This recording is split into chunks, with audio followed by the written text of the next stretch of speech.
হলো আমাদের তথ্য উপদেষ্টা যেটি বললেন,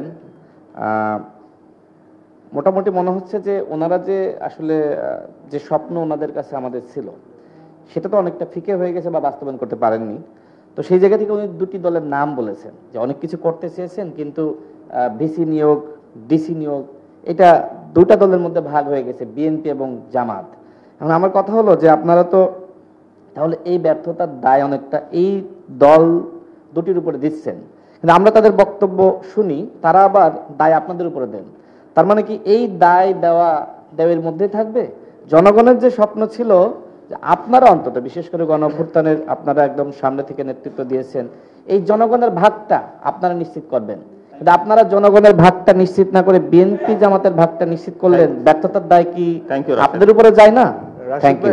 এখানে আমি বলি, জনগণের তো একটা হচ্ছে জনগণের প্রতিনিধিত্ব, ওখানে আপনি আসলে জনগণকে রাখতে পারবেন, সব দলকে রাখতে পারবেন, কিন্তু যেটা আপনিও জানেন, আপনিও বুঝেন যে আসলে সাংবাদিকরা দুই ভাগে ভাগ হওয়া।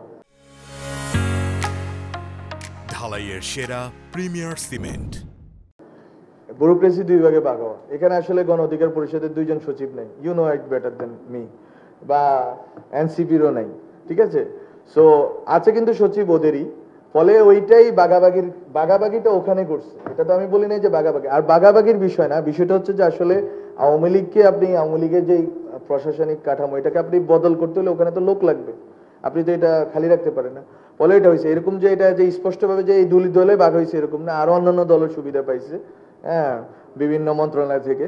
তো যাই হোক, তো বিষয় হচ্ছে যে আমি শেষ করি, আমার জায়গাটা ছিল এরকম যে আমি আমার জায়গা থেকে চেষ্টা করতেছি এবং আমি অনেকগুলো যে আলোচনাগুলো সেগুলো অ্যাড্রেস করার চেষ্টা করলাম।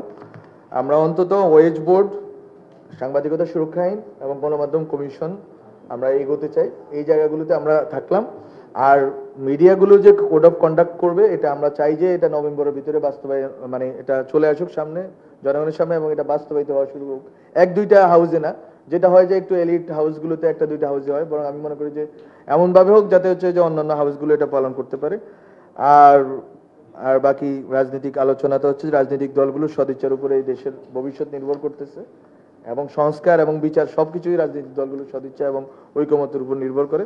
সো সবাইকে ধন্যবাদ, অনেকক্ষণ হয়তো কথা বলে ফেলছি।